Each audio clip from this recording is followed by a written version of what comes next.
cars make so many bleeping noises.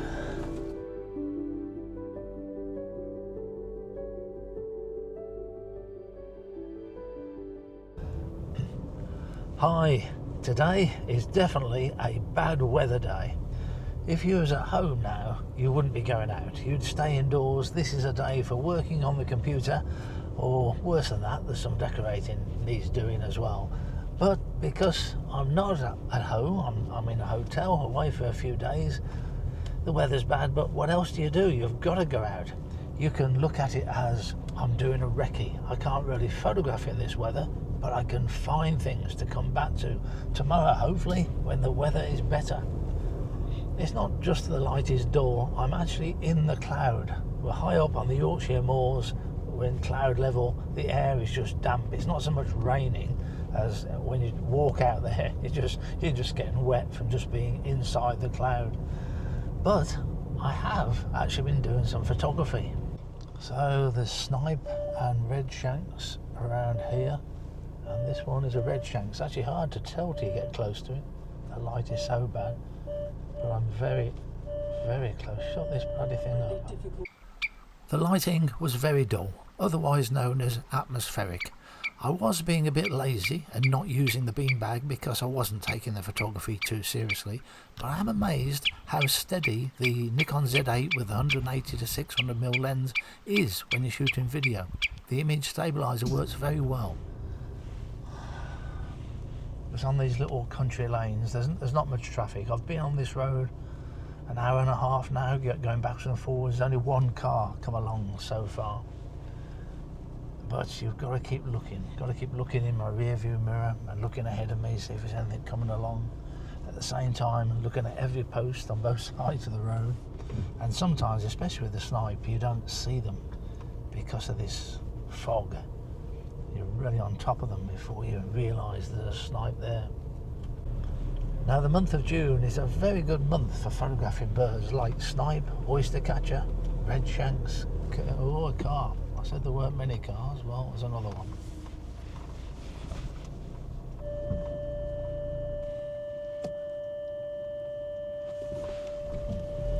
So the month of June is a very good month for photographing waders sitting on tops of walls and fence posts.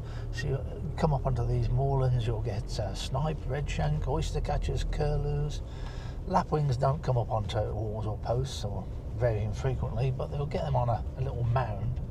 And the reason they're doing it is they've got young. The eggs have hatched, the young are in the grass, and the adults are keeping an eye on things by sitting up high on those walls and posts. And there's something on my left here, and that's going to be a snipe. Got to open the left window. Oh, the left window's already open. No car behind me. In the days of film, when perhaps we were using Kodachrome 64 ISO, another way of describing atmospheric conditions was to say the exposure was f8 at a fortnight. When I've got an out of focus background, I always like it when it's two tones, two different colours merging into one another.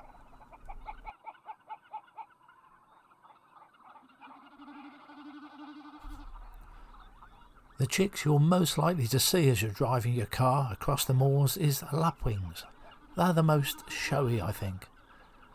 The adult will be close by, keeping an eye on them, and occasionally brooding them. That bird is still small enough to be brooded by the parents.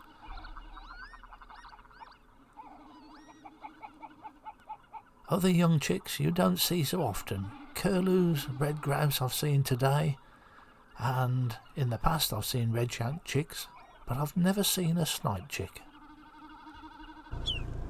But I always feel that they're on the fences close to the road because the grass here is shorter. And it's a problem for lots of birds, ground-living birds. When it's been raining, which it has been, it's very wet, it's not good for the youngsters. They can get wet, then they get chilled, and then they die. But by the side of the road, there's short grass. They're not going to get so saturated. That's my theory as to why waders are often close to the roads like this. But let me show you the actual fence itself and why this is a good spot for photography. I don't want to stay out here too long because I'm getting wet, but look at this fence. It's wonderful.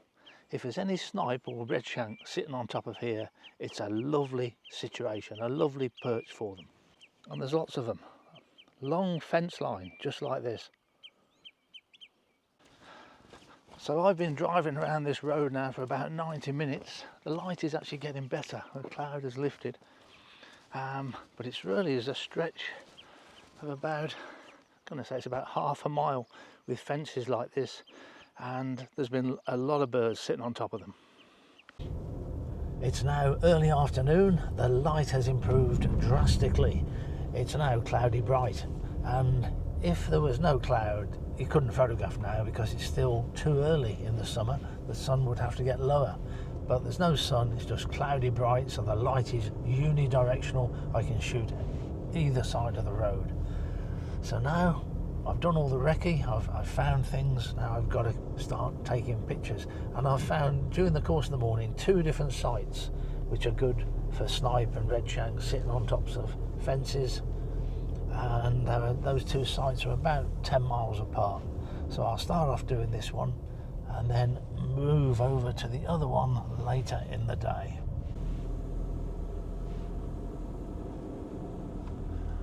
Okay, I can see a bird on the fence. It's a redshank. No cars behind me. Can't see any coming up in the front. Got to go to the left hand side of the road to get further away from the redshank.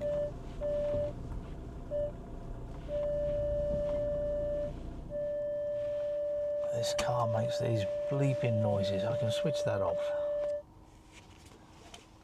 It's because the sensors are telling me there's some grass there. Anyway, the bird's still there. I haven't switched my engine off. It's just got one of these auto cutouts, so the engine has stopped. So as I take my foot off the brake, the engine will start up again, and I've got a few more yards to go yet.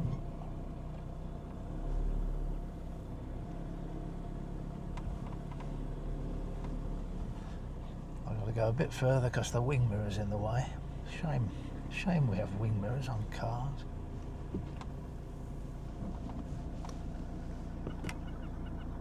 With better light, I'm going to take the photography more seriously and use a beanbag for support. It not only helps with the steadiness of the picture, but you're more likely to compose the picture better too, rather than when you're hand holding and you're waving about a bit. A noisy redshank, probably just warning its chicks that there's a car around. Keep away from the road.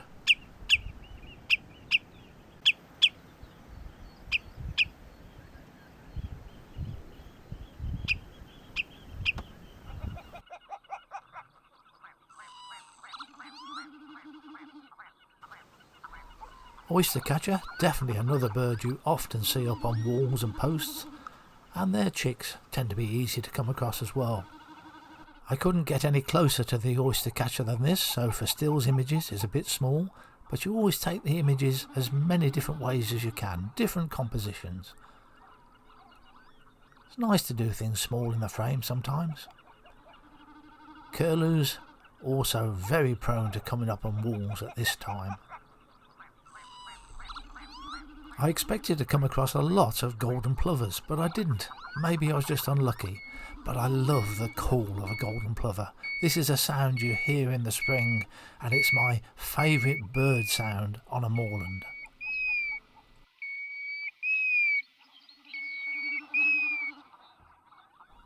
And the meadow pipit is probably the commonest bird on a moorland, here coming in with a bit of nest material.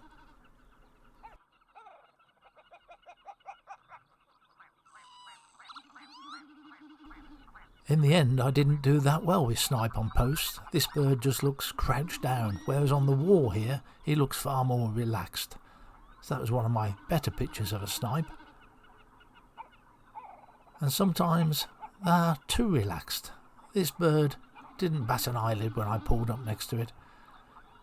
Does keep opening its eye to keep an eye on you. But better when they're not asleep.